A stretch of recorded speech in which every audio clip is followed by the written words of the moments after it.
This is the Alpha Human Podcast, and I am your host, Lawrence Rosenberg. Our guest today is Mike Sarraille. Mike is a retired U.S. Navy SEAL who served 15 years as an officer in the SEAL teams and 5 years in the U.S. Marine Corps as a Recon Marine and Scout-Sniper. Mike served in SEAL Team 3, Task Unit Bruiser, alongside Extreme Ownership authors Jocko, Willink, and Leif Babin, where he led major combat operations, including playing a pivotal role in the Battle of Ramadi and leading historic combat operations in Sadr City. And he is the recipient of the Silver Star, 6 Bronze Stars, 2 Defense Meritorious Service Medals, and a Purple Heart.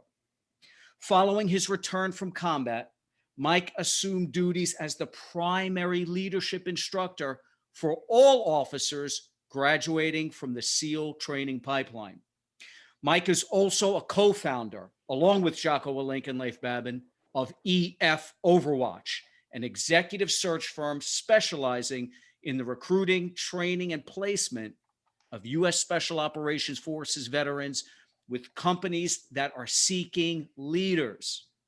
He's also a leadership instructor and strategic advisor for Echelon Front.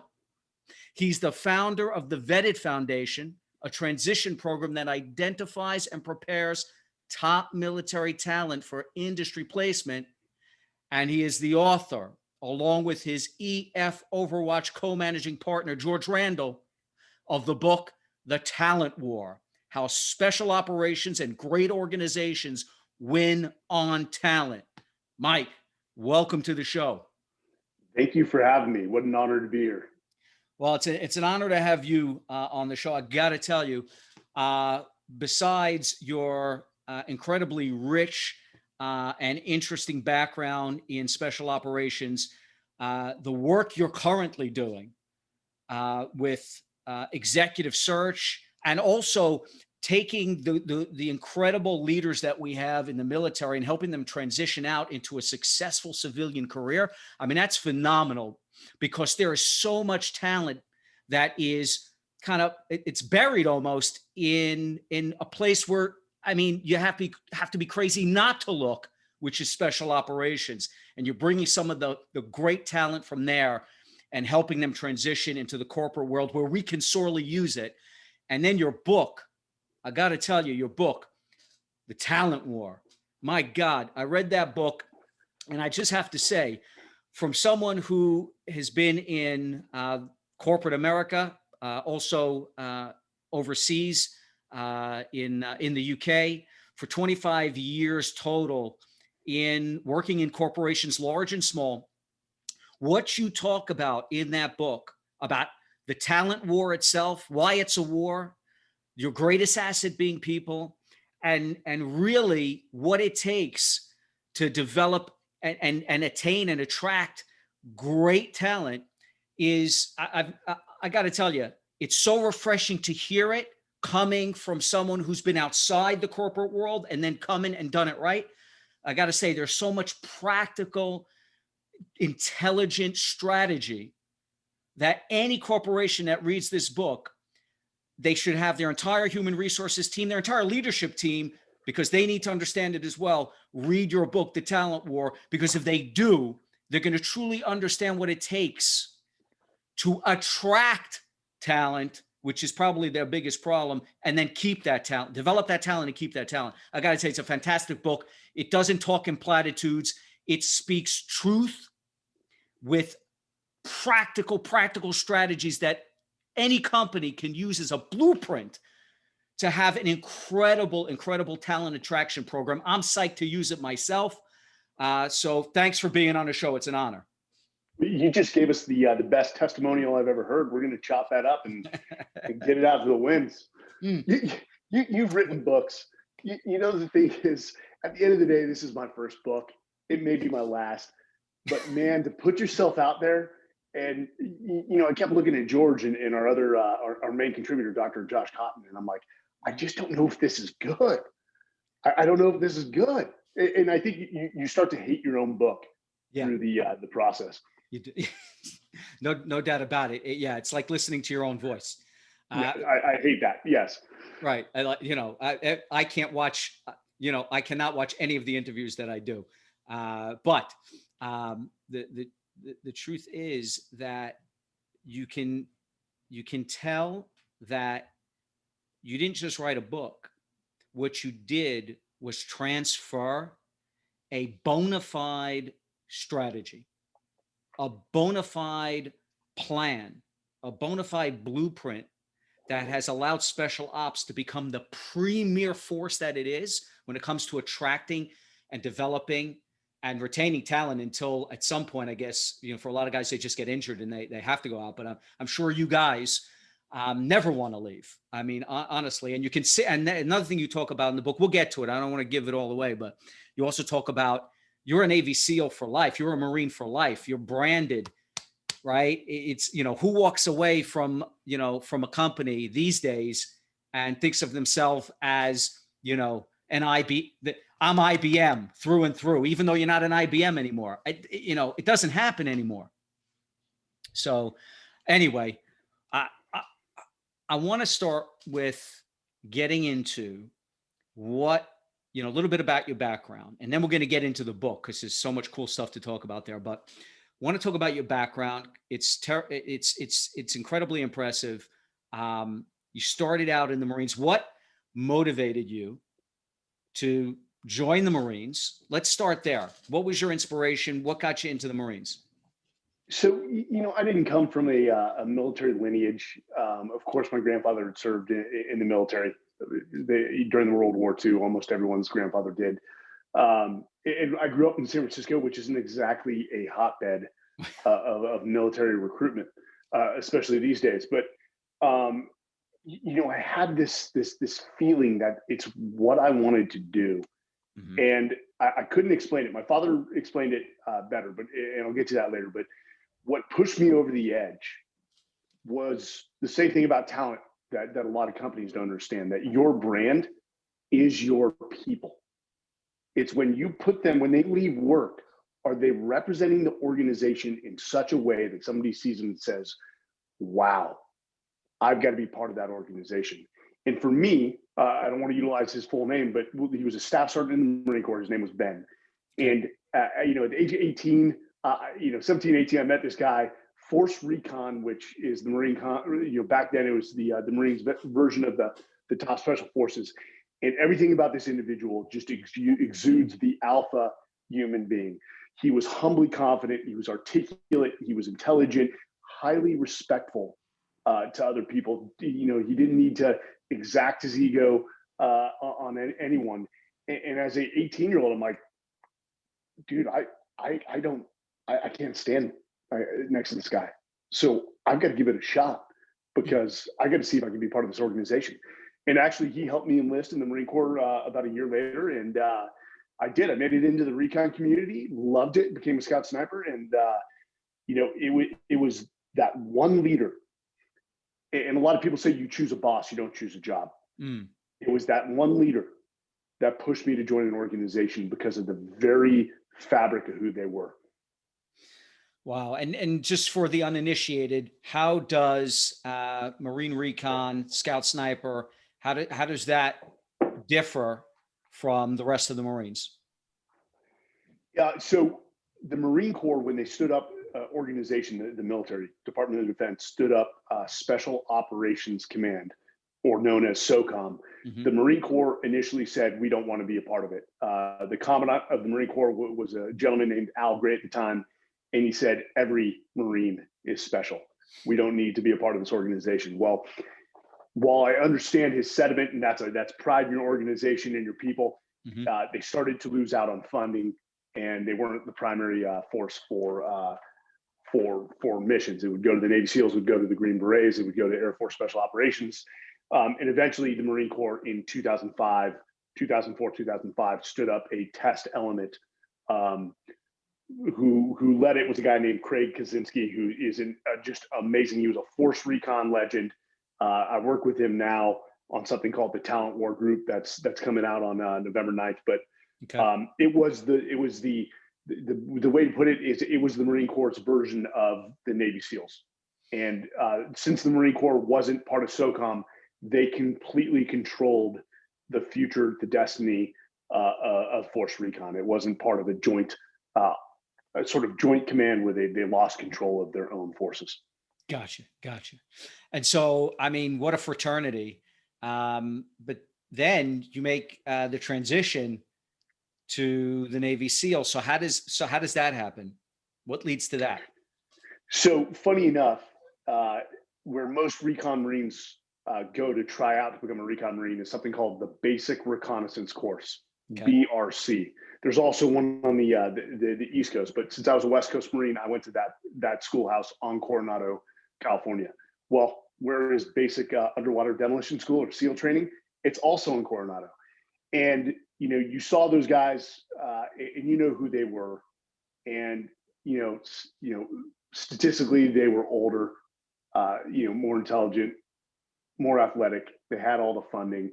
They were a true talent magnet, even more so than the recon community. I mean, they had Olympic athletes trying to become Navy SEALs. They had NCAA Division I athletes trying to become Navy SEAls.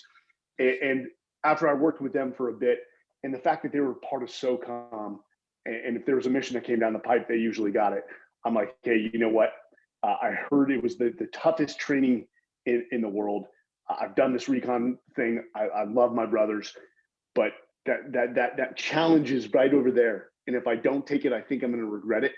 I think I have what it takes. And ultimately I made the leap. You know, my guiding principle going through SEAL training was one thing. I was not going to embarrass the Marine recon community. I was going to actually, you know, actually show the SEAL community the caliber coming out of the recon community. And I finished what they call the fire and gut recipient of my basic underwater demolition SEAL training class. And what that honor is they asked the students, who would you most want to go to war with? And their answer was Mike Sarraille. And so that's when I knew I'd sort of upheld the reputation of the recon community when I went over there.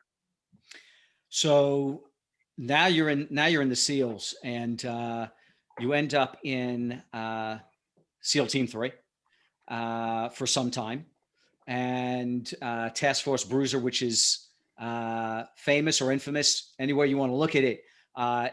Within the SEAL community, Task Force Bruiser also has a brand, right? I mean, they have Task Force Bruiser, and SEAL Team 3 has its own brand within the SEAL community. It's really amazing. No doubt due to the leadership and the way you guys approached. How did that come about? Because, you know, no one can name any, you know, really when you talk about the SEALs, you understand there's different SEAL teams, but for some reason, SEAL Team 3, Task Force Bruiser stands out. How does that happen? So again, you know, this isn't, you know, when we talked about the book, you said it's practical. It doesn't speak in platitudes. It's a framework. Mm-hmm. It shouldn't be a surprise to anyone that a leader sets the tone. The leader sets the tone. Can you overcome bad leadership? Yes, you absolutely can. But when you have phenomenal leadership that sets the tone, in this case, it was Jocko Willink. And, you know, Jocko is a brother. He's also a mentor. He helped me sort of salvage my SEAL career because I ended up in a bad incident pretty shortly after basic underwater demolition school or training. But he sort of reinforced day one what the mantra was within Task Unit Bruiser. And it was the infancy of extreme ownership. And when he initially sort of told it to me, it didn't make sense because he said, everyone leads. And when he said that, I thought, too many chiefs, not enough Indians. Hey, that philosophy sounds awful. That sounds horrible. Whoever taught you that? And he explained it. He's like, no. He's like, as a leader, you want all your people leading at every level in the organization, which is to say you want them taking ownership at their respective level of the organization. You want them owning their roles and responsibilities. And we can do that at every single level of the organization, and everyone is sharing in ownership, which means they're attacking the problems. They're not pointing fingers or casting blame. When a problem happens, we just attack it together, we solve it, we move on, and we learn. And that's what made Task Unit Bruiser stand out. But, you know, make no qualm, or, you know, have no qualms about it. It was Jocko Willink. And I felt very fortunate early in my SEAL career to have served with a leader like that. And the reason he has such a following is because he is legitimate. there's a lot of people on social media that just have no credibility whatsoever, and nobody should be listening to them. That's the fact. This is the Dunning-Kruger effect. Just because somebody speaks with a lot of confidence does not mean that they're high in knowledge and experience. He is. And that's why people see it, is he's genuine. He lives what he says he's going to do. Now, he mentored and coached a lot of young SEALs that went on to have amazing careers. One, Dr. Johnny Kim, who's a NASA astronaut. He was a Silver Star recipient in the Battle of Ramadi. He and I went to Buds together, Harvard-educated doctor, and then NASA astronaut, all by the age of 34. Michael Monsoor, who unfortunately jumped on a grenade 3 feet from me to save my life and the life of another SEAL who's 3 feet on his other side, who's received the Medal of Honor. Leif Babin, the other co-author of Extreme Ownership. There are so many guys I can talk about and go down the list. And if there were 40 of us, I came in right around number 40. And guess what? I'm proud to have even been part of that element, because they're all rock stars. And when you surround yourself by rock stars, you sort of absorb, or you either raise your level of performance or you're going to be out. And it did go on, and I don't want to misquote here. It went on to be the most decorated Special Operations Task Unit of the Iraq War, and that was my second deployment out of 11 in the SEAL teams, and I consider myself fortunate in that regard that I saw what right looks like. Yeah, very fortunate, because that then set the tone really for the rest of your career. And clearly it's still in your blood, and it's continuing to make and mold not just you, but those around you now, and those that you work with, and certainly that you help and coach and train and develop, which is interesting because, and you talk about these things in the book.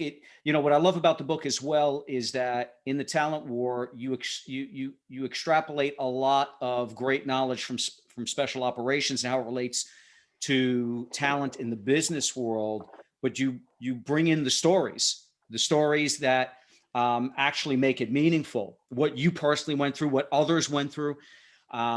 So you mention in the book that you get the order, if I'm saying it correctly, but you get the order to head up training.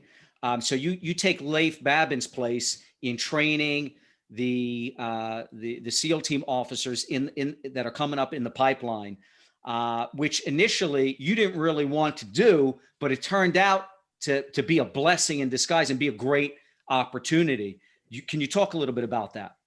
Yes. So coming off my third deployment, which I'd just gotten back from the Battle of Sadr City in 2008, I thought I was going to get a platoon commander position, which means similar to Leif Babin, he was a platoon commander under Jocko. Mm-hmm. I would get 16 SEALs and I would lead them into combat. And, this is just, it's the facts. I had more combat experience than about 99.9% of my peers, and I had performed in combat. So you have a great salesman. What are you going to do? You're going to continue to put them towards the front. That's what the conventional train of thought is.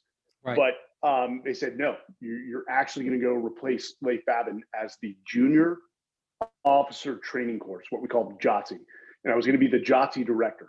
Okay. And what that is after the officers who make it through the initial SEAL training that show that they have the attributes and the characteristics that we're looking for, and they made it through Hell Week, I'm sort of their last line of professional development before they go to a SEAL team to start leading SEALs into combat.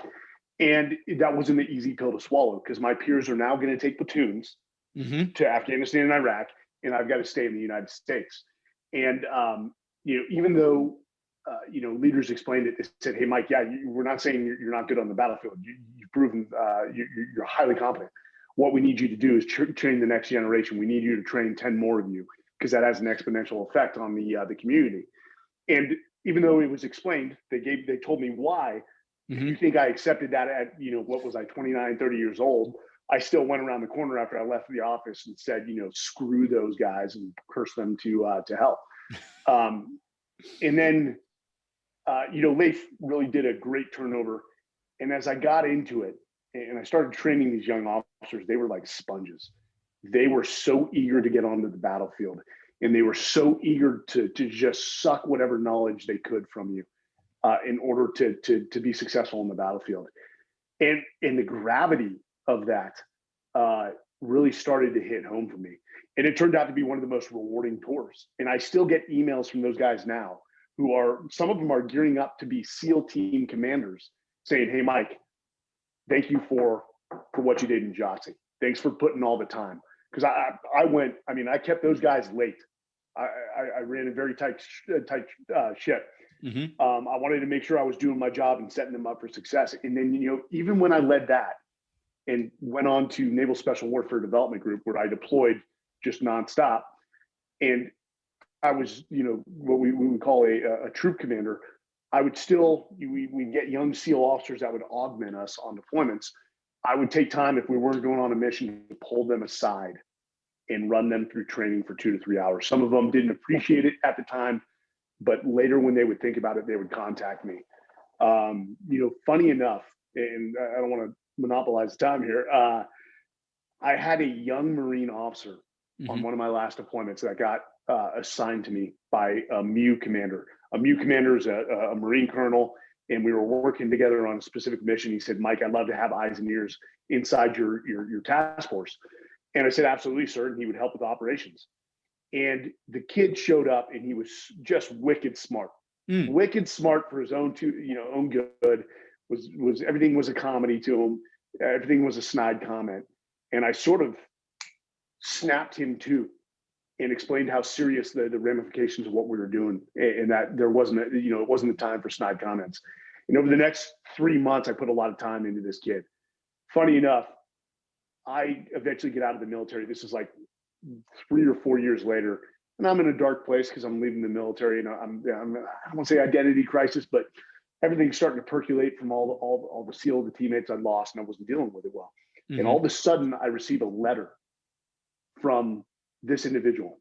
He was now a captain in the Marine Corps. His name was Jimmy. So I call it a letter from Jimmy, and I've kept it. And he talked about how I put so much time into him, how I coached him and mentored him, how I brought a seriousness to him that he carried with him for the remainder of his career in combat. And he had written that letter, now an FBI agent, to just tell me how much, those 3 months mattered.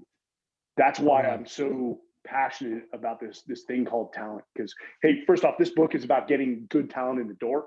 There is going to be a second book that's about managing that talent. That's about coaching and developing that talent, which is equally as important. But if you do it, that's the legacy of your leadership, is when you leave an organization, you've trained your people so well that the organization continues to accelerate without you. Yeah, that's powerful. And that kind of payoff, that kind of reward, getting a letter like that, I mean, there's no money in the world that can replace that kind of accolade. So, I mean, that's very strong. So perfect segue. Let's now get into the talent war. Let's get into the book, because you wrote this book, and we're skipping over some stuff, obviously, but leadership instructor with Echelon Front, which is Jocko's leadership coaching company. You then started up EF Overwatch. So let's actually just touch on that for a minute and then get into the book. So, and I know I mentioned in the intro what you do there, but if you could just give us a sum up of what you've been doing, both with Echelon Front and then Echelon Front Overwatch. So Echelon Front, here's Jocko's goal. And when Jocko says he's going to accomplish something, you better bet he's going to find a way to win. He wants to make Echelon Front the #1 leadership consulting firm in the world. And I'd say he's definitely making strides in that direction. We come into companies and we teach the one thing that they can't teach. Leadership is how to take a group of wildly different personalities, all from different states, different creeds, sexes, political beliefs, and orient them in a direction towards a common goal explain what they're doing, why they're doing the things that they're doing to achieve that goal, and then ultimately delivering results, which means building an organization that wins. And that's the only matter. We don't start businesses to create a great culture yet lose. The purpose of business is to make money. And you want to build a winning organization that wants to make money, which means the organization is going to be around. So that's been great. Well, when I came on board, I built something called the Vetted Foundation with the help of some admirals and generals. And Huffington Post hailed it as potentially revolutionizing the way that veterans exit the military. It failed because of political purposes, but that's on me. I didn't understand the political layout. So when it failed, I came to Jocko and Leif and I said, hey, listen, I think I can build an executive search arm of Echelon Front, because the number one question they got from leaders was, where can we find like 10 more of you guys? I want 10 more salespeople with the default aggressive nature, that know how to build coalitions and relationships. And their answer was, we don't know. Well, I did. And we stood up EF Overwatch. And I'll tell you what, as I'm going through my MBA, as I'm trying to figure out after 20 years in the military what I want to do, it wasn't selling software, it wasn't selling hardware, which for some people, they love that. It wasn't building a new technology. How could I do good? How could I do right by my brothers and sisters in arms who I watched display selfless valor and ingenuity in adaptation and innovation at levels I'd never seen on a nightly basis on the battlefield? How could I do right by the men and women who I knew were exceptional talent while making money?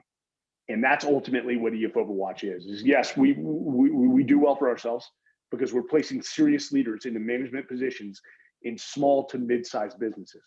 That's our focus. I don't go after the Fortune 500 because usually their HR processes, as written in the book, are they're difficult to deal with.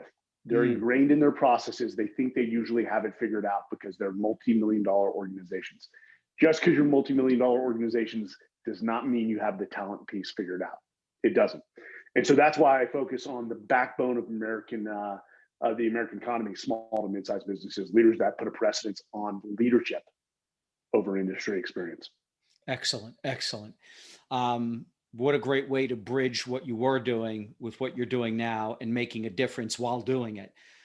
I mean, you could sell software all day long, but this is powerful stuff, what you're doing for a community that has so much talent that it's not being tapped as nearly as much as it should. So, okay. So let's get into the talent war. Let's get into it, man. So let me quote from the book. Of 800 CEOs polled in 2019, the overwhelming majority of those CEOs, apologize. Of 800 CEOs polled in 2019, the overwhelming majority of them cited the ability to attract and retain quality workers as their top concern. Okay. So here's what you say in the book. In business, as in the military, the only competitive advantage you can hope to achieve and maintain is your human capital. Nothing is as important to your company's success as your people, not your product, not your service, your people. It's not what you sell that determines if your organization will be great. It's who you have doing it. Now, despite knowing this, Mike, or at least, saying that people are important, the vast majority of companies fail to attract and select quality people. Why is that? So here you have a kid that was actually, so I was born and raised in the heart of Silicon Valley, Palo Alto, born at Stanford Hospital. And so I had the pleasure of watching my dad build his own little marketing and advertising agency in the heart of Palo Alto. Silicon Valley growing around me. And I was enamored as a kid. I was fortunate to see the evolution of Silicon Valley. And then I go into the military, which I had no knowledge about other than watching movies in this one staff sergeant that I met. And as you're going through it, and I grew up in a Jesuit sort of educated family. We all went to parochial school and then went to Jesuit high school preparatory. And the Jesuits try to teach leadership. They try to teach ethics and values. But then I get to the military and the Marine Corps boot camp, 3 months, 24/7. It's indoctrination, it's cultural assimilation. But as they're teaching leadership, and I'm remembering back to playing sports, and the coaches just never articulated that way. I started to realize that, you know, the military, yes, they're trained in the art of war, but what it really is a leadership development program. And it's not only a leadership development program, it's the world's preeminent leadership development program. I not only got to go through Marine Corps boot camp and learn about leadership, I then went to Marine OCS. I then went to SEAL training. I then went through an assessment selection for Tier 1. In each block in my 20 years, I'm continually getting coached and mentored in leadership. And so when you come out of an organization that puts a precedence on knowledge and leadership, and you step into the business world, you realize real quickly. And my step into the business world was the full-time MBA program at UT, Texas McCombs. And you know, they didn't really have a great leadership curriculum, and they're not alone. MBA programs produce business practitioners. They don't produce leaders. That's not their emphasis.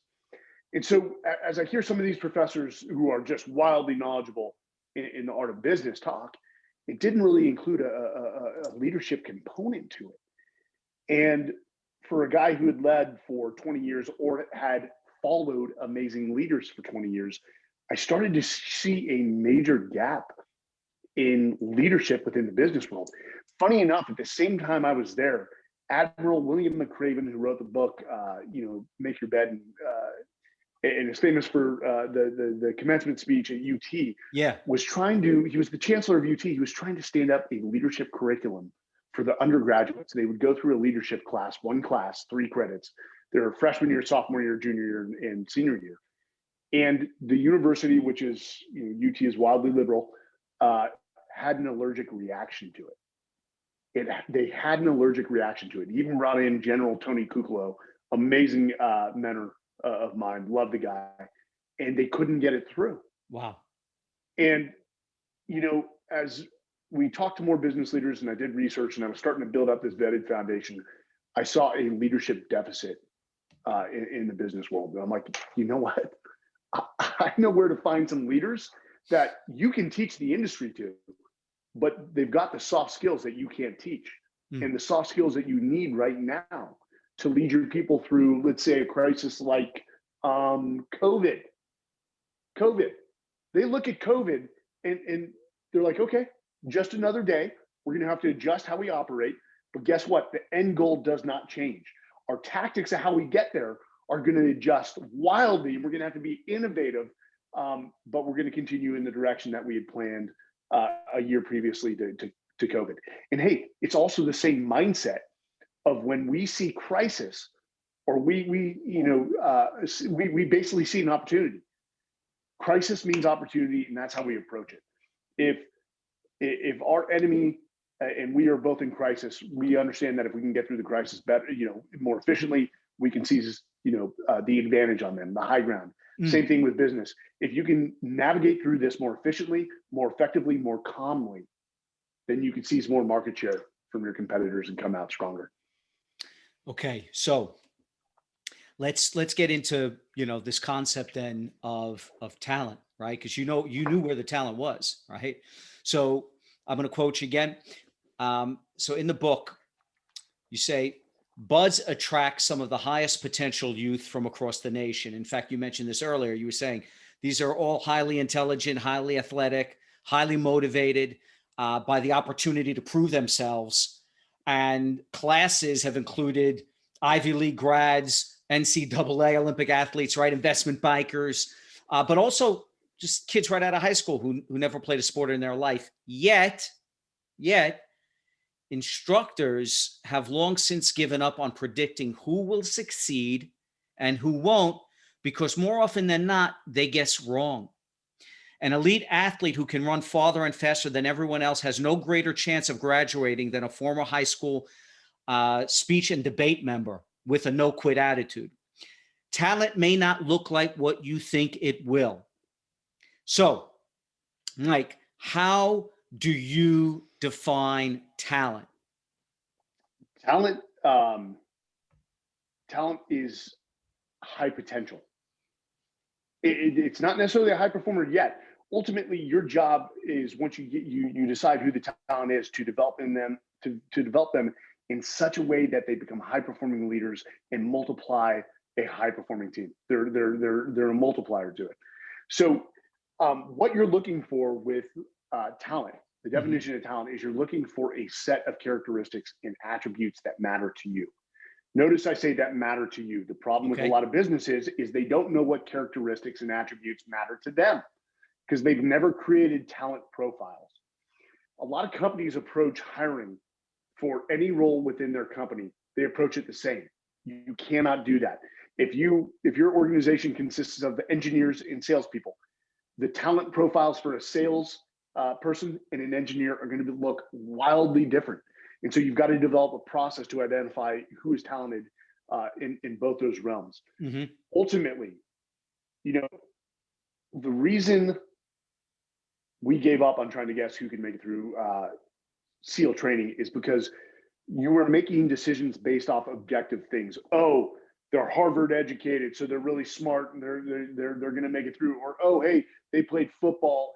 They're the starting fullback at Florida State. They're going to make it through this training.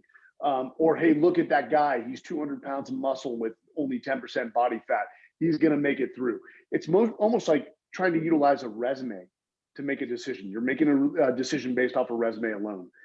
A resume doesn't tell you who somebody is. It's just part of the surface. Now, in special operations training, and this was what the business world isn't very good at, is pushing people, is adding a little stress during the interview process.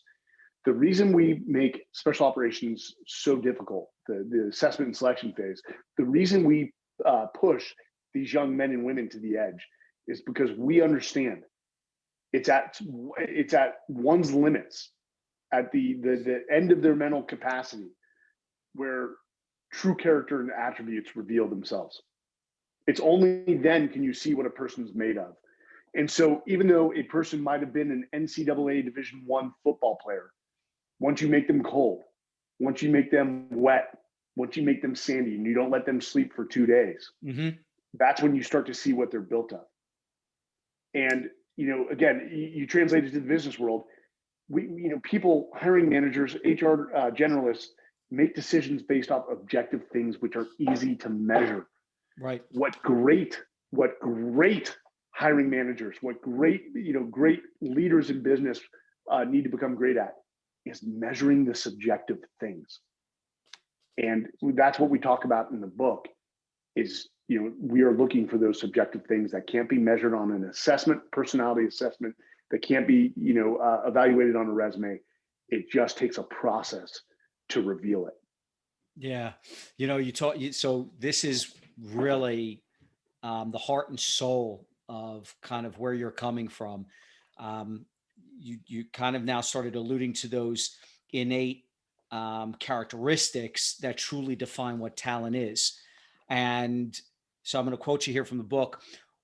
While some of the Navy SEALs' performance is certainly based on the training they received in the SEAL pipeline, their character as human beings is much more important than any training. SEAL assessment, selection, and training, or any training for that matter, cannot create character where none exists. Yes, it can sharpen a person's will, increase their ability to handle stress, and teach them that they're capable of more than they know. But the raw material must be there. If an individual does not have the intrinsic qualities necessary, then they must be weeded out. So I definitely want to explore what some of those key intrinsic qualities or attributes are. And I know you mentioned they could be different for every company, but there are definitely some key ones you looked for, certainly in the SEALs. And we'll get into that in a moment. But first, I'd love to know, how do you define character? Not the characteristic, but what is character? Character is the behaviors you exude when no one is watching. Point blank. And, without character, you cannot have exceptional leadership. And with a lack of character, you look in the business world, you have incidents like Enron or Volkswagen. Right. that was, hey, they were wildly intelligent people. They were wildly established business leaders, but they lacked character and they made very unethical decisions that brought their organizations down or substantially put their organizations at extreme risk. Same thing on the battlefield. Hey, at no point do I want people listening to this to think that the special operations assessment and selection process, which has evolved over half a century and still continues to evolve this day, is flawless. It's not even close. We still make mistakes. It's when we identify we've made a mistake. Let's say somebody made it through the training, they made it into the SEAL teams, and then on the battlefield they go on to do something wildly unethical.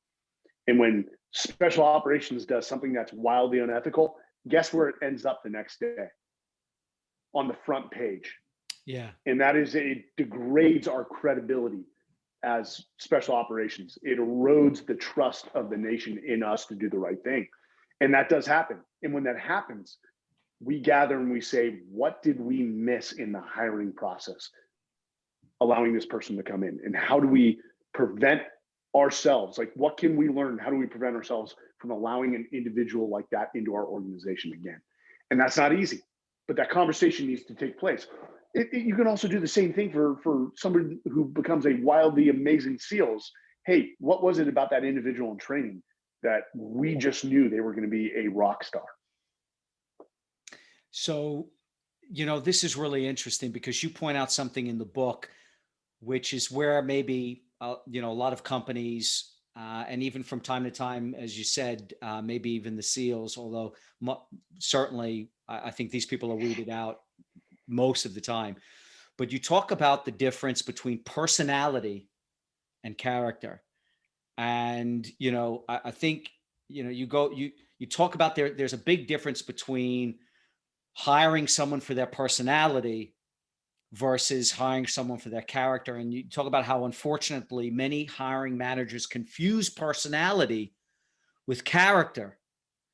And, you talk about, you say that personality is a terrible, terrible characteristic to base your hiring decision on. What's the difference between personality and character? Let me tell you, put it to you this way. Okay. If I asked you, do you think I liked every SEAL I served with? What do you think you would respond to? I would knowing as much as I know about the SEALs, I would say definitely not. No. Even the championship winning New York Yankees, they all didn't get along. But professionals have a way of putting aside their feelings or their differences in the pursuit of a common goal. And that's ultimately what we're looking for as professionals. So, character, again, are those behaviors you exude when nobody's watching. That's why in special operations training, when we push you to the edge, there's no hiding. We're going to see what you're made of, even though we're watching you closely. Personality is like it's like saying, do I like this person? It's likability. There are people with wildly big personalities that people gravitate to, but within their professions, they're wildly useless. They serve no purpose to the organization. They can't drive results. What a lot of companies are fixating on today is this thing called culture fit. Right. Yes. And they're getting it wrong. I understand whoever developed the term, I understood what they meant, but it's morphed. So when people say culture fit, what they're actually saying, 99% of people, is, do I like this person? Do they fit into the culture because I like them? I don't care if I like my teammates or not. I'm building a high-performing team. I'm not building a family. People keep talking about this. In fact, Reed Hastings, in his recent book, said you're building high-performing teams. You're not building families. They have families. They're going to go home to their families at the end of the day. Just like for SEAL deployment, we came home and we went back to our respective families. But I want a high-performing team. And again, if it's a team of professionals, whether they like each other or not, they'll get the job done. And they'll find pride in the fact that they accomplish something together. So likability doesn't matter. What ultimately matters is that your values align with mine or the organization. that you believe in integrity, that you're humble, that you're driven, that you're resilient. If you, whatever your attributes or whatever your values are for your organization, you're hiring people that match those. If you're high performing, Simon Sinek talked about this, the performance trust matrix. Yep. If you're a high performing individual, but you are low trust, you have no place in our organization. I'd rather go with somebody that's an average performer, but high trust. I know they're going to do the right thing. I know their values align with mine. And if I send them off to conduct a mission and I can't be there as their boss, I know they're going to make the right decisions. I know they're going to do the right thing. And I know they're going to get the job done. It might not be to the standard that the high performer would get it done, but I'm not willing to budge on integrity. That's okay. Yeah, that's really interesting. Not willing to budge on integrity, because integrity is what you refer to in the book as one of those foundational character attributes, right? So you've kind of defined what character means, but then you talk about that there are those, so character, right? What you're made out of when no one's looking. Who are you really, right? And it's the characteristics, those attributes that we're really looking for, those qualities. And integrity, you mentioned, is one of those foundational attributes of talent that special operations looks for. What are some of the others that, because in looking at some of these attributes, I mean, I couldn't imagine a company not wanting people with some of these attributes.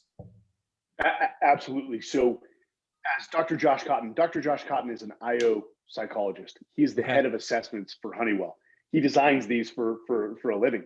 So George and I started to talk about what are the attributes, the common threads of high performers, regardless of domain or industry. And so again, this is one big research book on the special operations community and great organizations from the business world. And each of the special operations communities had codified what their attributes were. Okay. Some had a list of 12, some had a list of 3, but they put the time into understanding what is the talent profile that we consider a high performer in our community. And they were very close to each other. As Dr. Carol Green, a military psychologist, said, they're all looking for ice cream, just slightly different flavors. Right. And so we looked at all these. We looked at some organizations. We talked to Joe DePinto, who's a West Point graduate, former Army officer, CEO of 7-Eleven. Talked to other CEOs and CHROs. And we came up with 9 foundational characteristics or attributes. And they are drive, resiliency, adaptability, humility. We just talked about integrity. Yeah. Effective intelligence, team ability, curiosity, and emotional strength. I want to ask, so 2 of them. I mean, a lot of them on their face, right? You know what they are, prima facie. But describe, when you talk about effective intelligence, what does that mean? So as we're talking with business leaders and military leaders that ran these assessment and selection programs, they all used the same word. I'm not kidding you. Hey, intellectual horsepower matters. It does. We look for people that are highly intelligent. What Brian Decker, who was a special forces commander, he was in charge of special forces assessment and selection, and very much revolutionized it. He looked at the data. Some of it wasn't predictive. And so he redesigned the program so that it was measuring the right things. He said, companies have to identify what is the gate. Most of us use these intelligence tests. For the military, it's the ASVAB. For other companies, there's a multitude. But what is the minimum intelligence requirement for certain jobs in your company? And if you haven't done assessments of your high performers and your low performers, you're not going to know what that is. But what he found was that at a certain level, that they identified the level, you have to be above this score. But increasing a score that was above that gate didn't necessarily equate to an increase in performance. And so that's why they chose that. And so once somebody passes that intelligence, let's say requirement, that gate is closed. It's no longer used in the hiring process. But the Marine Corps defined this well, the MARSOC community. Effective intelligence is the ability to use what intelligence you do have to solve very dynamic problems for which no real world or book solution exists. So it doesn't matter if you're a 130 IQ or you're a 100 IQ.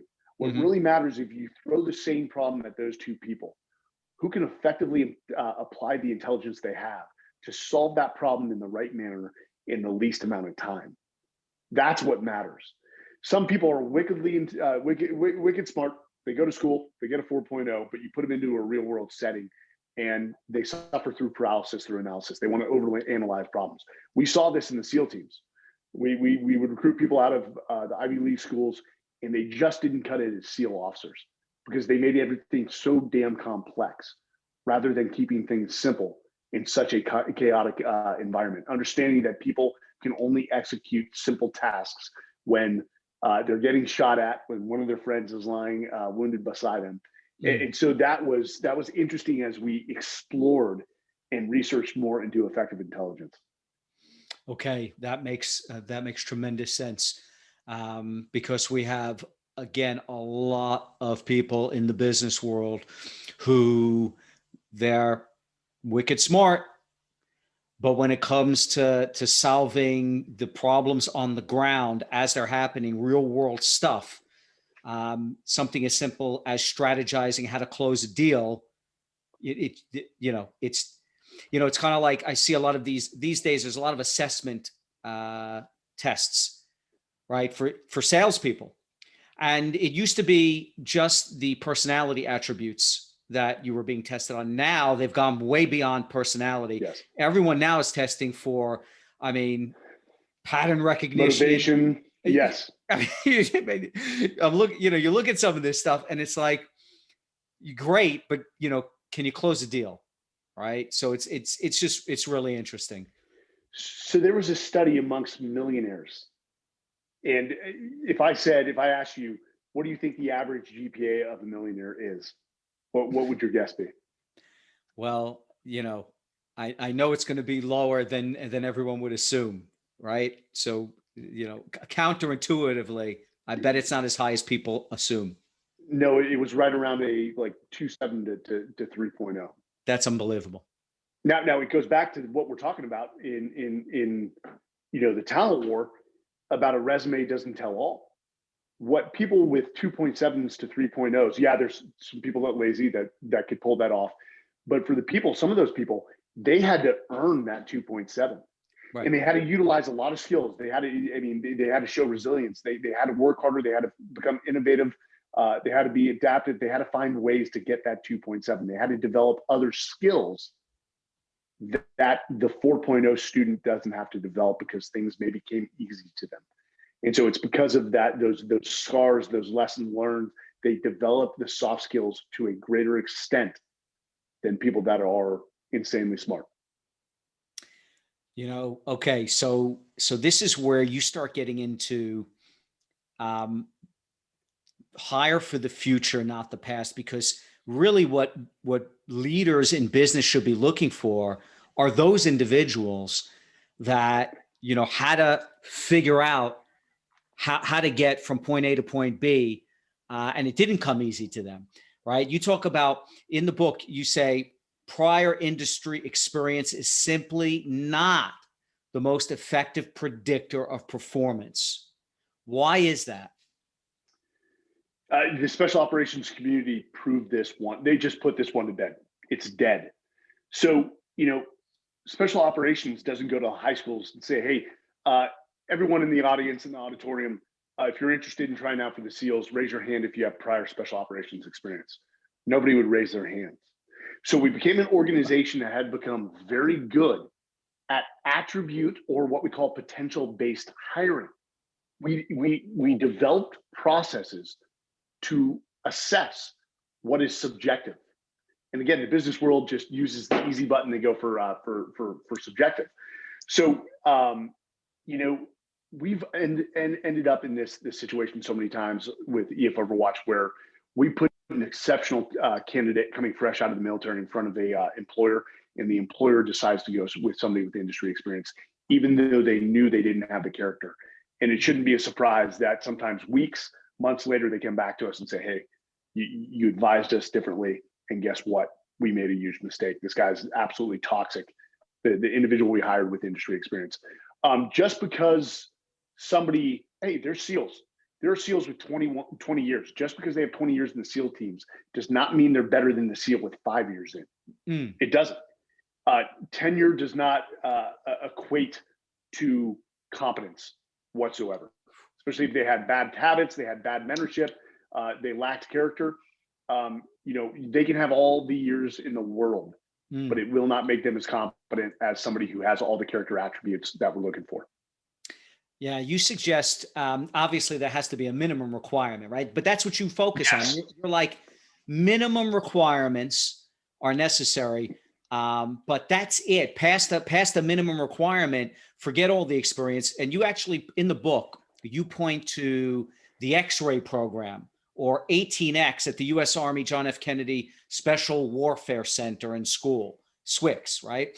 It's a program that gives civilian candidates without any military background direct access to special forces assessment, selection, and training, versus typically what you would do is take only candidates directly from those who are serving in the various branches of the armed forces. Can you tell us about what that program proved and the type of operators that SWICS turns out? So, yeah, we interviewed General Jerry Boykin for this one. Jerry Boykin was one of the initial sort of Delta Force founders. He was there when it was created. An exceptional leader, also led U.S. Army Special Operations Command. And, when they stood up this program, they were having trouble filling the funnel for special operations, for their special forces community. And they were only drawing from the Army. People that had prior infantry or prior Army experience were only allowed to try out for special forces. And because of the lack of numbers going in, they said, hey, we got to do something differently. And they started saying, hey, why don't we just let people come directly through boot camp and try out for special forces? And there were parties, there were camps within the Army that said, absolutely not. Somebody without military experience will not make a great special forces soldier. And as these conversations are going on, there's a Vietnam vet, a sergeant major. They had lost sight of history. Because of the needs in Vietnam, he didn't have time to go through special forces training. They attached him to he went through some initial screeners to measure his attributes, and they sent him directly to a special forces outfit in Vietnam that was in country. And he learned on the job training and became a special forces member and was in for decades. And he reminded them that he had never went through special forces training. He learned it on the job. The Army Special Forces community is not unique in this. The SEALs used to do the same thing. They used to only take people with prior fleet experience. Marine Recon would only take people with prior infantry experience. And so when they tested this, they found that the candidates coming in were more athletic, were more highly educated, and didn't come with bad habits. They didn't come with bad habits. But what do we do in the business world? If I'm Burger King and I need a general manager, and I see somebody on the marketplace that worked at McDonald's and maybe was the general manager or one level below, what do? Hey, hire them quickly because they have industry experience. Yeah. Why would you think that because they worked for McDonald's as a general manager, that they were proficient at their job? That is a lazy assumption that people make. And the 18X program, I think now the majority of the special forces community comes out of that 18X-ray program, and for good reason. It's changed the game for them. Even the SEAL teams, you can come directly out of high school or college and go to Navy boot camp and direct to SEAL training to see if you have what it takes. Yeah, amazing. I think it's it's kind of like what Chris Gardner, the guy who's at the center of the story, Pursuit of Happiness. Yes. He said that what he looks for, or no, when I think it was when he started at Bear Stearns, when he finally, started making making his way as a stockbroker, and he made it, right? And he was finally getting an opportunity to do what he really wanted to do. He hadn't become a success yet, but he finally had the chance because so many doors were slammed on him because he didn't have anything, no experience. He didn't have the right education. He didn't come from the right background. He said that what he was told is that at Bear Stearns at that time, they were looking for PhDs. And he said, well, I don't have a PhD. He said, no, we want our guys poor, hungry. And determined. And that's I think really the kind of characteristics and qualities that make a difference. I know a guy who's completely plagiarized that same approach to hiring, and that's Jocko. Poor, hungry, and driven, as he says. There you go. It makes sense. Somebody who is willing in the face of an obstacle to find a way over it, under it, around it. But the unique person that if none of those options work, they will find a way to drive right through that thing. Come hell or high water, they will find a way through that obstacle to win. And if you can build a force like that makes the seemingly impossible possible. One of the biggest issues that you guys have identified in the book is that, and this is, I think, the reason for a lot of the misalignment and the laziness, whether it's resumes or prior experience. You've identified that companies just don't know what they're truly looking for in an employee. You say that instead they default to making hiring decisions based on how impressive someone's resume looks or what kind of experience they have. But put all of that aside. How is it that a company doesn't know what they're really looking for in an employee? I mean, how is that? Where talent is a priority, winning is a priority. So I said earlier, a leader sets the tone. Jocko set the tone for Unit Bruiser. The leaders of company set the tone with regards to talent. Now, in special operations, it's a foundational belief.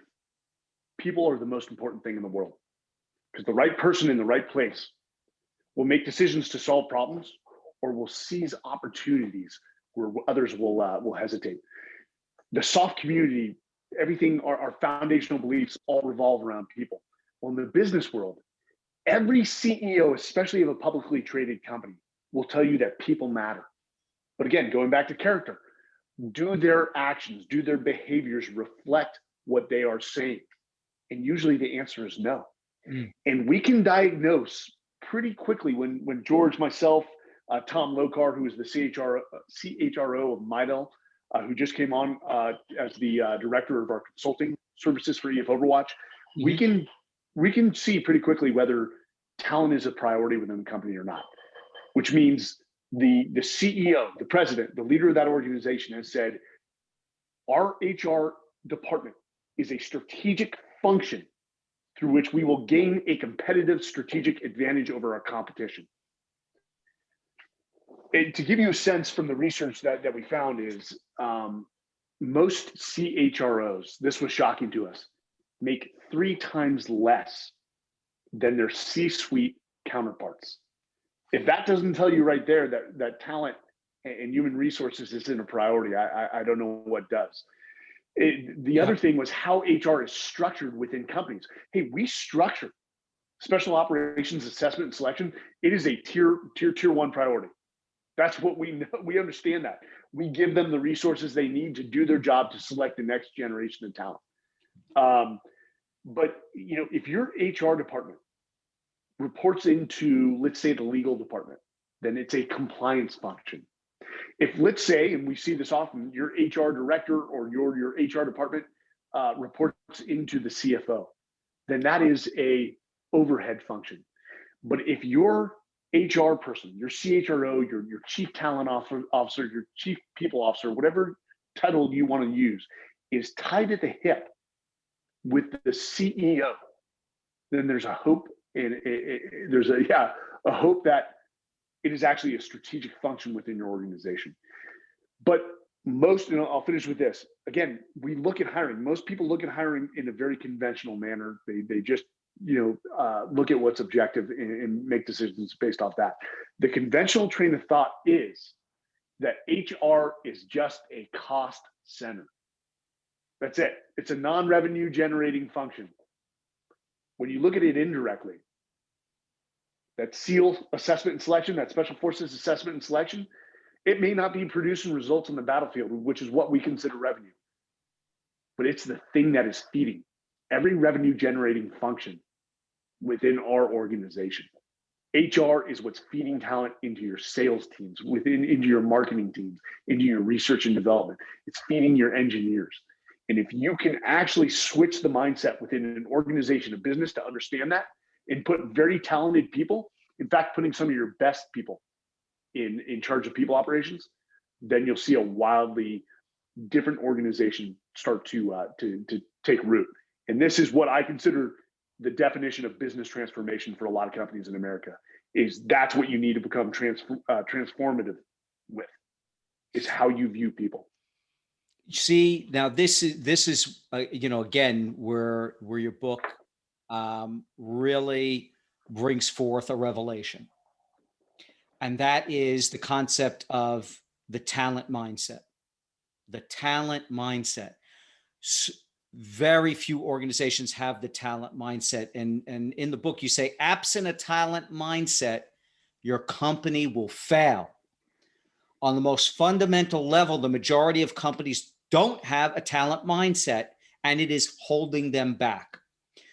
So let's define what that means. When you talk about the mindset or the talent mindset, what is that? And why must a company that wants to win have a talent mindset? Again, it goes back to people. The special operations community has 5 what we call truths, axioms. Okay. Humans are more important than hardware. Quality is better than quantity. Special operations cannot be mass produced. They cannot be mass produced. Talent cannot be mass produced. It takes time and effort. And that's why a lot of companies fail. It's because they don't want to put the time and effort into. That's why it's so damn hard to be a leader, because it's what you do when the clock stops. After 4 p.m. is that you have some of your people stay behind so that you can mentor and coach them and make them better at what they do. Competent soft forces cannot be created after an emergency. How does that translate after? So when a war starts, every single time our political leaders say, we need more Navy SEALs, we need more Green Berets, and every time our answer is, we cannot mass produce, we cannot create special operations forces in a more timely manner just because an emergency arose. We will not deviate from the process. We don't allow mediocrity in our organization, and if we do that, we'll start to taint or ruin the culture. And so the business correlation to that is, again, competent special operations cannot be created after an emergency. This is growth. This is growth for businesses. When businesses, which is a great problem to have, when they start to experience growth and they realize they need more manpower, they deviate from their processes. They view it as just a tactical operation. Let's get as many butts in seats as possible now. And when you do that, you start to dilute your culture. And then this one, the 5th one, special operations forces require non-special operations forces assistance. What that's saying is that good people at every level of the organization and every function matter. So, yes, Navy SEALs are sexy, Green Berets are sexy, but it's all those people behind the Navy SEAL or the special forces. At one command I was at, for every SEAL we had 15 support personnel, each carrying out a critical function that enabled us to be successful on the battlefield. So that lack of a talent mindset is going to kill your organization. What we see a lot of is people treat HR as a reactive sort of process. That's right. It's almost like, as George Randle likes to say it, because he's been in talent acquisition for 20 years. Okay. They consider me an order taking service. Oh, I have a problem. I need to replace this person. You've got three weeks. Go find me somebody else. And when you do that, you compromise your process, and you're going to make bad hires. Within EF Overwatch, for our executive search firm, one, there's two things I have to, well, one thing I have to hear and one thing I need to reinforce and make sure that my client understands. One, on a video teleconference like this, as we're taking in a client, and I've had to push, tell people we're not going to take their business, is, do you believe leadership is more important than industry experience? And if the business leader, not the HR director, the CEO or the owner of that company looks at me and says, Mike, leadership trumps industry experience any day of the week, they've passed my first check box. Okay. The second is, I tell them, hey, this process takes time. If you call me next week and say, hey, I need somebody in 2 weeks, we'll cancel that contract. I'll advise you, hey, I know you're really in need of talent right now. Let the process reveal the right talent. Don't, when you put a timeline on it, again, you've compromised your process. So, it's interesting because, I've seen some great human resource leaders. I mean, truly strategic minds. And as you said, they've been attached at the hip to the CEO. But so much of the time, because no investment is really made, they're an afterthought. And, yes. It's really, when you don't realize it, especially as someone who's, has to interact with human resources. And, I mean, just the way they're looked at in the recruitment industry as well. They're looked at as an impasse. They're looked at, right, as like a blockade to being successful. And I can understand why, because they're not, in many cases, they haven't been afforded the opportunity to become strategic partners. Right. They're just, like you said, butts in seats. But you talk about how companies, they say they want talent, and that's what the human resources team is meant to go and uncover. But they're not incentivized to do so, given the way they measure the effectiveness of their hiring process. Can you elaborate on how companies currently evaluate the effectiveness of their hiring processes and why it's so flawed? It's time to fill. What is your time from the time the job rec was given to you?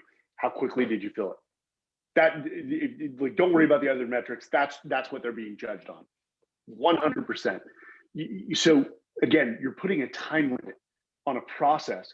Special operations assessment and selection usually is about 1 to 2 years. Now, am I saying businesses can replicate that? Absolutely not. But when you put a time limit, like I said, on an HR director or HR generalist to go find somebody as quickly as possible, you don't have a process. You're basically just saying, get a butt in the seat now. That's what I need. I need 5 people. Go find them. Let's get this project done. So back to your point, when HR is not incentivized, or I think a better way to explain it, when they feel like they're second-class citizens within their own organization, they're not going to be ineffective. They're not going to feel like they're part of the team, and hence they're not going to perform to you to a level to make sure that they're solving your problem. So a lot of HR, because you've seen the content we're producing on LinkedIn, a lot of human resources professionals have reached out to me and George, and like, thank you. That's how we feel. Our leadership just won't listen to us. And of course, I reach out and say, hey, I'm with you. I understand. So you actually have a choice now. You can actually complain about your leadership and do nothing about it and just, point fingers and cast blame and just be miserable. Or you can convince, you can start to build coalitions. You can start to lead up your chain of command and explain how you can be a force multiplier to your organization. You can explain to your CEO of, hey, sir, if you're thinking of standing up a new department, we'd love to be part of that decision-making process in the room, because ultimately, if you choose to stand up a new branch of the company or a new department, guess what? You're going to need people to fill that, and we're going to be involved in the process. We'd love to be involved in the early phases of that planning. So, for my HR specialists, you actually have to be, you have to work harder than everyone else in the company.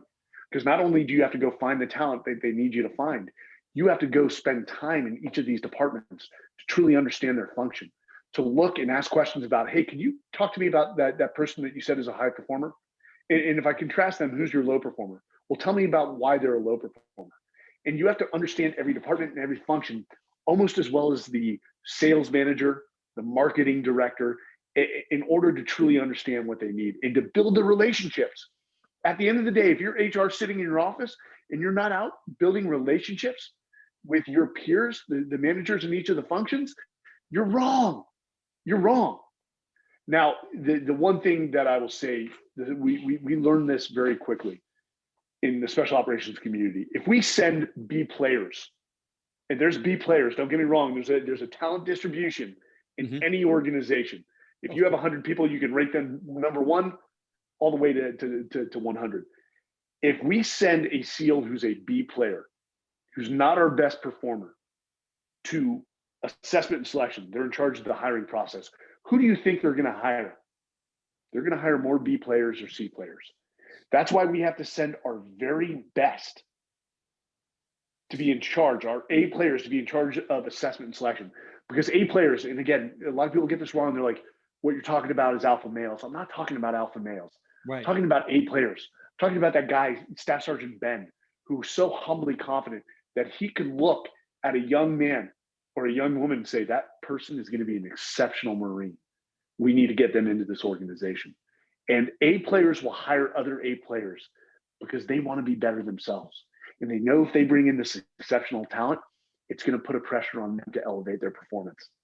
And that's why you need your very best. Now, is it easy, or is it easy for a CEO to say, let's take Lawrence, our best salesperson, off the line and put him in charge of hiring 20 additional sales reps over the next 6 months? No, it's not. And Lawrence will probably not want to go. But the reason the military to develop our leaders, the reason that somebody has to go run training at some point in their career, usually a 2-year billet, is develop them as a leader. Think how much better your salespeople would be if they had to go get involved in the hiring process. What it forces them to do is say, okay, let me contextualize why I've been so successful in sales. What is it that I do that has made me so successful? When you have to go train junior SEALs, it makes you think. And when you start to teach, you actually start to learn that process better and you develop as a leader. Oh, that's why I've been doing the things that I've been doing for 5 years. Now, as I'm teaching it, I truly get it. I have a level of understanding now. And when we send SEALs to training, you see them come back more competent, more confident, and more eager to get in and apply this understanding that they've just developed. Yeah, I mean, this is such a powerful concept what you talk about in the book about getting your leaders, your A player leaders into the hiring process. First of all, if you do that, then that whole function is going to become far more strategic and everyone's going to appreciate how important it is. Number one. Number two, if you don't do that, and if you do happen to have, B players involved in the hiring process, then you get into something that's closely related to fear-based hiring, which you talk about in the book, right? Fear-based hiring. Can you tell us about fear-based hiring, what that's about? Fear-based hiring is because some of the metrics that HR people are evaluated on is how long the person will last in the role. Beyond time to fill is how long they'll last in the role. Mm-hmm. And so they hire based off who induces the least fear. And who can I look at the hiring manager for the department and say, well, they had 5 years of industry experience. We don't know why they didn't work out. Fear-based hiring is basically, this is the best way to put it. Most companies are hiring not to lose. Most companies are hiring not to lose. And when you're playing the game not to lose, you're not playing to win. That's fear-based hiring. And unfortunately, again, much like evaluating the objective, hiring based off fear is the easy thing to do. It's the easy button. This is so true. you say if a company is struggling with talent, it's often because HR just has not been empowered to win, right? They're hiring not to lose. So the other thing is, all right, so these are all the, the gaps and the dilemmas and the issues that companies can avoid and build a far more robust and dynamic blueprint for going after the talent, right?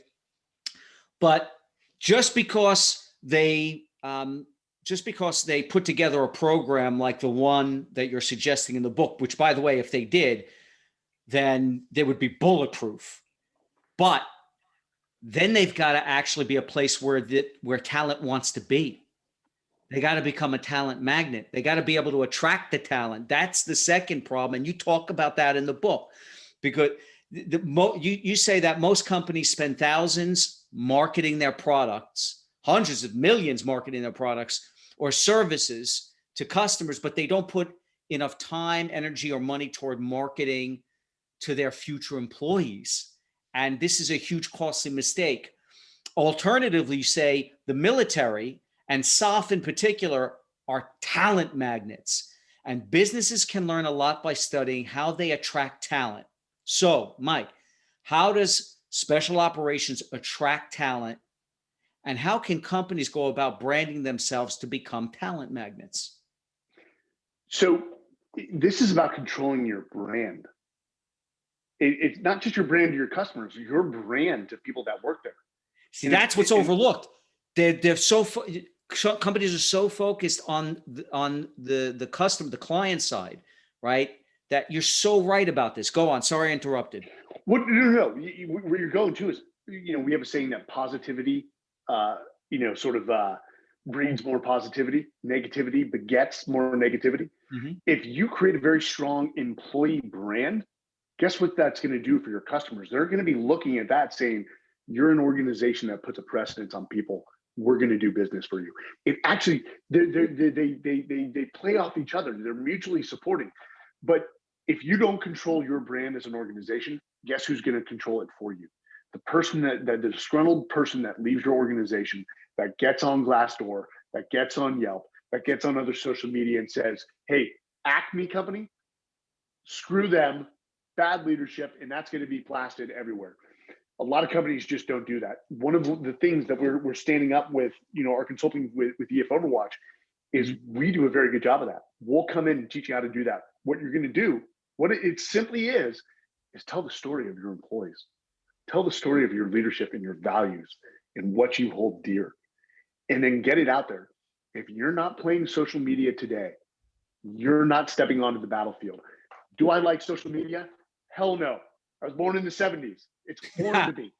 Right. But guess what? It doesn't matter how I feel about it. That's the new battle space.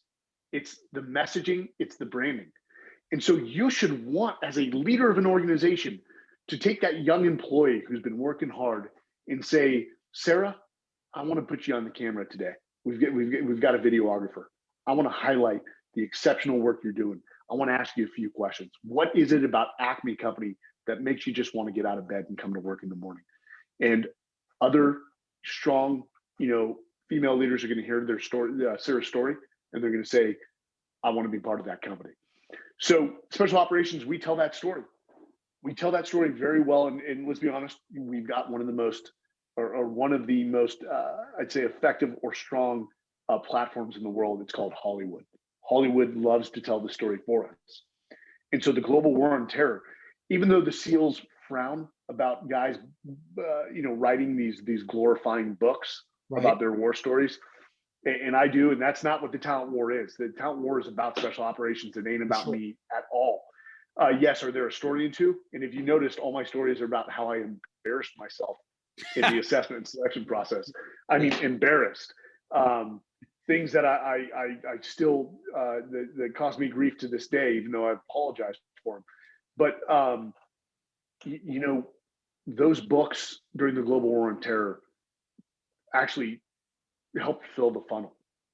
And as much as we look down on them, they actually serve a purpose. And The fact that you have people writing books about Google, what was it, In the Plex and all the others, those actually fill your talent funnel, because people read that about the exceptional talent, Sergey Brin, about the mentorship they got from Bill Campbell, and the fact that they spend 2 times more than their competitors on employees. That makes a lot of very intelligent people coming out of Silicon Valley, out of Stanford, or coders of great skill want to be part of that organization. Yeah, I mean, honestly, you in the book, I mean, it's worth buying the book just for this part alone. You talk about how does special operations go about attracting the best talent, and I counted, you got like 9 key bullet points in there, and you talk about some of these. I mean, just attracting talent requires knowing what talented people want. What talented people want? People want to be part of an organization they can be proud of. People want opportunity. They want growth. And 2 last things they want. They want autonomy. They want the autonomy. They want to earn autonomy to make decisions for the organization. And they want ownership. They want ownership over their careers and their acceleration. And if you can provide those things, your retention rate is going to go through the roof. Now you said it. This thing is just not simple. We do have a it is simple. It's just not easy. The framework is there. We have a formula that says talent plus leadership equals victory. This leadership, the leadership development, the talent management part is so damn hard. And if you can't get that right, then you're going to become a revolving door for talent, because good talent, no matter how young or old it is, will not put up with bad leadership. So you've got to get both these parts of these variables correct to have an organization that wins. I mean, again, as I said, just for that alone, just for that part of the book alone, because that's also revelatory. You really talk about how a business can become a brand that attracts talent, a brand that great talent wants to come to. And, whether it's, getting your people out on social media, using your people are your best marketing. I mean, it's just really powerful stuff. And then let's say, and so then you also talk in the book about, so if you're now attracting that talent, so now you know how to select the great talent, right? You are attracting that talent, but then you got to have a process, right? You got to have a process for finding out who the A players are. And that's where, your assessment comes into play. And I wanted to just point out just a couple of things that I really loved about your hiring process. Won't go into the whole thing.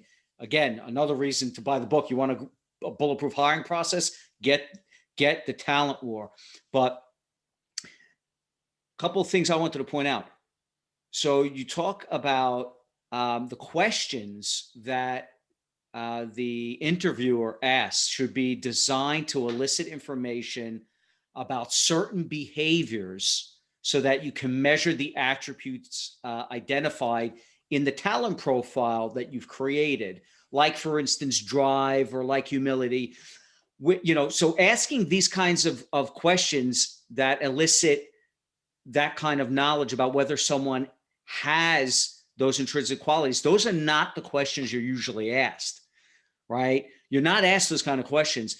And you talk about pushing candidates outside their comfort zone by asking them those types of questions, or unexpected questions that force them to think about something other than what they came there to do, right? Tell us about, why is that? What are you looking to do by coming at a candidate from left field and asking questions that aren't even about the job? So again, what we're looking for is not how much they know about the company, or not how much they know about the role.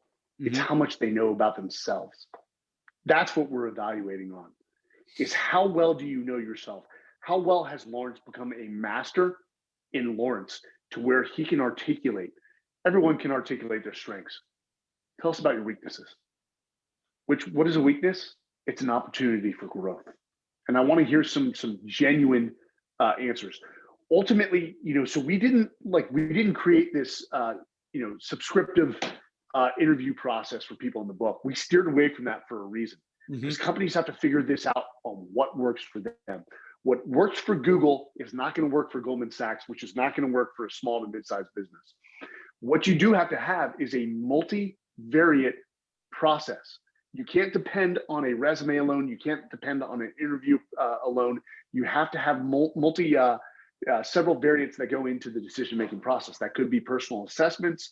You've actually identified a personal assessment that is calibrated to your talent, to your industry, that is providing predictive value. But we've had people talk about like, hey, well, and we even hear this sometimes. Some leaders are like, the number one interview question that without a doubt, I can tell you whether that's stupid. There's no one question. There's no one process. So the reason behavioral interviews are so effective is, again, we're trying to get to the root of, I want to know your true behaviors when nobody's watching. I want to hear about your past behaviors. I want to hear the story of Lawrence. I want to hear that story. I want you to tell to how you have arrived to here and how your experiences have shaped you. We talk about, now in this, what I don't want people to say is that like, oh, that means that a fresh high school student, or I'm sorry, a fresh college student out of college, a 23-year-old should be able to interview for a CEO position. We're not saying that. Experience does matter. The right type of life experience. So it's the Dunning-Kruger effect. You've got confidence, you've got knowledge. A young kid out of college is high and confident. Usually we call that Mount Stupid. It's you, Lawrence, that how many years you said you've had over 35 years in industry? Don't make me that old, Mike, but No, I got 25 years. 25, sorry. So you've come down that curve of enlightenment. You were confident at first when you were making your first sales, and then you realized, oh my God, there's so much I don't know. And eventually you went to the trough and you started on that path of enlightenment because you have all these scars, you have all these experiences. You now have this wide experience base from which you can draw from to solve problems that a young 23-year-old has not seen. That's where experience matters. That's why I preach that. Why are military leaders? I don't call them veterans. We only source military leaders. Military leaders are like the world's greatest generalists, especially the ones that saw combat, because they were in Iraq, they were in Afghanistan, they were in East Africa, and they saw all these drastically different problems for which there was no book solution. Right. And they found a way, whether it was a rough solution, they found a way to be successful. And when you put a problem in front of a true generalist, vice a specialist, right, that generalist can draw from such a wide experience base to solve that problem in a more efficient manner than a specialist. That's why we call it general management. It's not specialized management. It's general management, general managers. But yeah, have a multivariate process. There's not going to be one interview question. Once you come up with a process, a lot of companies are going to read this book and they're going to come up with a process, and guess what? It's going to take a whole lot of trial and error to see the right results. It took decades to build the special operations assessment and selection process to where it was statistically effective. It's going to take you time as well. And it's going to take a lot of time and effort. So you may decide on several variants that you're going to use in your hiring process. And after 6 months, you're going to have to make adjustments. You may not be seeing the results, and you're going to have to continue with that trial and error until you get that right. For some people, that may be a matter of months. For other companies, that may be a matter of 3 to 10 years until you start seeing a drastically different level of talent coming through the door. Yeah. And then when they do come through the door, and I got 2 more questions for you, Mike. You've been great with your time. But two more questions for you. The first is that you get now. So now you've got them. You've got the great talent. They're in your company, right? But now we've got to talk about this concept in the book. You say you can't hire or fire your way to success, right?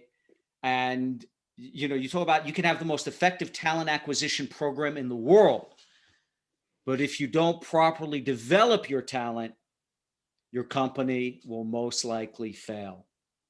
So can we talk about that a little bit? Because this is so true. What I have found is that once they get a great candidate, once a company finally gets a great candidate, there is so little spent on development, training and development, leadership development. Some companies do. Some companies do. Obviously, special operations, you have all these schools constantly developing your talent, but we don't see that much of it in corporate America. It's just not there. So, why, and you would think if you've got some, because companies think, well, I'm hiring the talent. I'm hiring someone who's supposed to have this skill.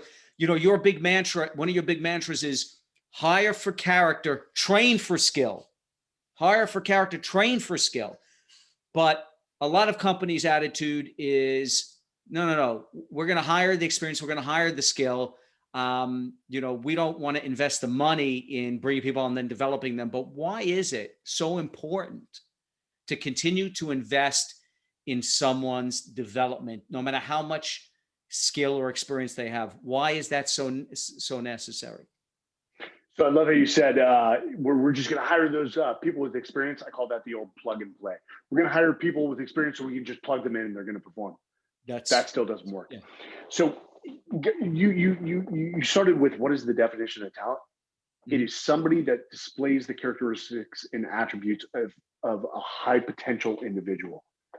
What takes that transformation from a high potential individual to a high performing team member, or what we call a rock star, is what's in between. It's that leadership development. It's that coaching. It's that constant mentoring. It's allowing them to fail and then picking them up and say, hey, that's okay. It's going to take so much failure to become good at what you do. Let's talk through what happened so you never repeat that same mistake, and that you can share that with the next generation of leaders. God, I feel so blessed to have been in the military, to have been in special operations where I had these amazing leaders that understood this. Jocko Willink. Guess who one of my commanders was as well? Chris Fussell. If you don't recognize that name, Chris Fussell is the president of McChrystal Group. He penned the teams with Stanley McChrystal. Yeah. Wyman Howard, who is the commanding admiral of the SEAL teams right now. All these sergeant majors who were just highly educated, humble individuals that took a young officer under their wing and said, hey, young buck, let's talk about what you just did. You just said, well, the military goes to all these schools. Yeah, we go to all these schools, but those are mainly the technical trade schools. This is where companies get it wrong. You don't need this formal leadership development process. If you train your leaders to become coaches and mentors, the process, it becomes this self-fulfilling prophecy. So what really sets us apart is that after a training evolution, Jocko would take us aside. We conduct. It's not optional. We do this every single day.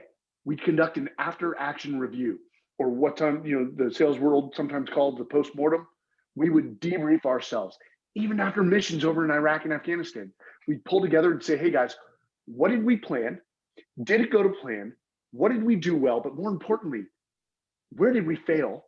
Or if we didn't fail, maybe that's strong. Where do we need to improve?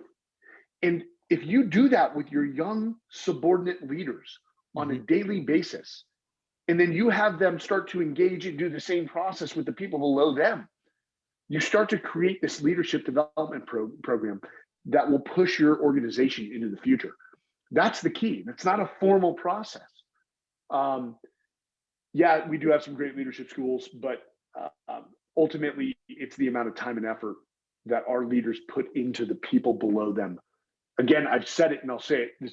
This is if I preach anything, the legacy of leadership is how your organization performs when you leave as a leader. Yes, when I'm the CEO of a company, I am paid to drive results. And if I don't, I'll be out of there. But where your legacy is cemented is when you say, guys, it's my time. I'm handing the seat to somebody else.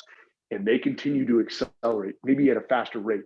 People will look and say, Lawrence set up an organization for success. That's what he did. He trained his people so well that he was no longer needed to solve their problems. That's the ultimate form of culture that you want to achieve. A winning culture is a decentralized culture. As you said earlier, as Jocko once said to you, everybody leads. Everybody leads. And you know something, you bring on A players, and there's nothing true A players love more than constant professional development. And so you're going to retain those A players. And you also, in the book, you mention turning hopeless into hardcore. So then you got your B players, because like you said, every organization there's a matrix. It doesn't matter how elite the organization. Within there, you're going to have your A's and your B's. Those B's might be better than anything else in any other organization, but there's still B's, right, within yours. So how do you, I love it.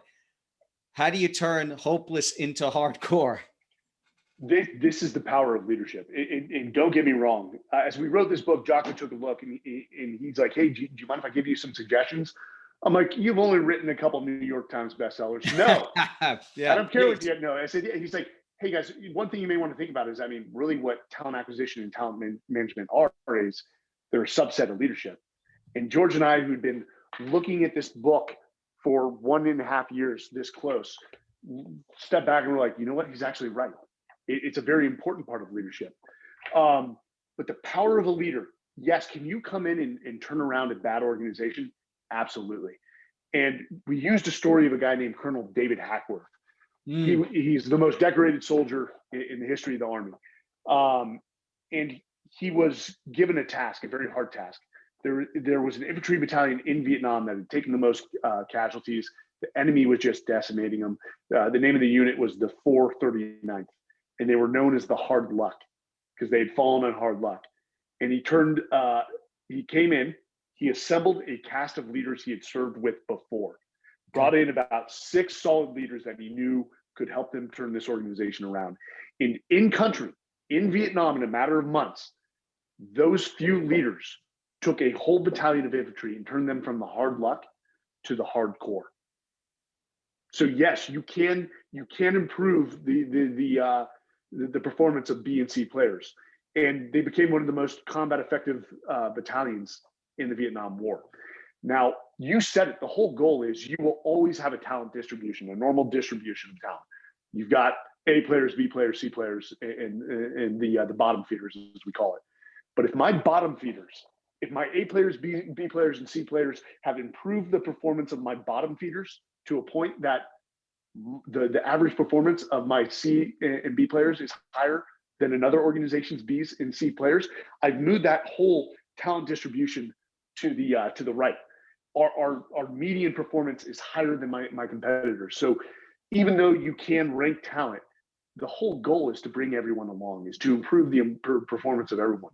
A tactic that a lot of leaders don't utilize is they have their A players, they know who they are. A lot of leaders don't ask them, hey guys, I need your help. I need you guys, because you're all my high performers. I need you to start pouring into the B and the C players, and I need you to elevate their game. If we can do that, I'll tell you why. We are going to win at everything we do. And I know that's what you want. That means, hey, we're going to be closing more sales. That means our revenue is going to grow. And if our revenue's grown, that means you're making larger commissions. I just don't need you making a lot of sales. I need the entire sales staff making a lot of sales. And if we do that, hey, that means team bonuses will go through the roof, and you'll be much happier. And you can buy that beautiful car for your husband or your wife. Phenomenal. Yeah. Giving everyone an opportunity to be mentors brings the entire organization up a level, up a notch. And I got to tell you, Mike, thank you so much for being on the Alpha Human podcast. There's so much more that we haven't even gone into with respect to the talent war, which is why it's so rich with insights. And as I said, it really is a practical blueprint and strategy for success when it comes to acquiring talent. So I implore everyone out there that's listening to this You cannot go wrong by buying the Talent War, even if you're not in charge of the selection process, the recruitment process.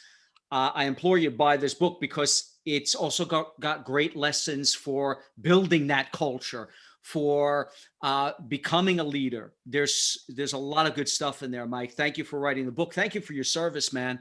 Yeah, it's just great having you on the show. Hey, Lawrence, thank you for having me. Humbled to share the airwaves, the interwebs with you, and looking forward to seeing this come out. Absolutely. Where can our audience find out more about you, about your organization, and what it is you do? Well, EF Overwatch, if you go to EFOverwatch.com, which EF stands for Echelon Front, but it's just EFOverwatch.com. You can find us. We're a specialized executive search firm, really from general management positions all the way to board of directors. Even if you need to implement what we talked about in the Talent War, we have a talent advisory and a consulting team, which is top notch. I mean, these are some of the best, and I'm so proud of what George Randle has assembled in terms of the A team. Again, we can help you from squaring away your talent acquisition, creating a process so that you're vetting good talent and getting them through the door, the leadership development and talent management piece, even the marketing, the employee branding that we talked about. I've got a marketing team that can come in and set you guys up for success. Really? And then, yes, and then the Talent War, you can find that anywhere books are sold. And thank you for talking about Chapter 10. You can't, hire or fire your way to success. It's, you go through, I think what, a lot of people have gotten good feedback, and then you get to that last chapter, which is my favorite chapter. And it's like, damn, the framework is simple, but it isn't easy. It's hard to create a world-class talent acquisition and talent management program. It is. It absolutely is. But at least if you take ownership of that, and then, God forbid, you actually look at what special operations does, and you've broken it all out, how it's done. I mean, honestly, it's not easy, but how can you go wrong? You can't lose if you have the winning formula, you have the winning blueprint, just implement it. My God. So again, fantastic stuff. Thank you, Mike. And just looking forward to seeing more of your content. You and George put out some fantastic content. So anyone who's on LinkedIn, connect with these guys, follow these guys, and definitely have a look at those videos you're putting out. They teach you a lot right there. Lawrence, thank you. You take care, Mike. You too.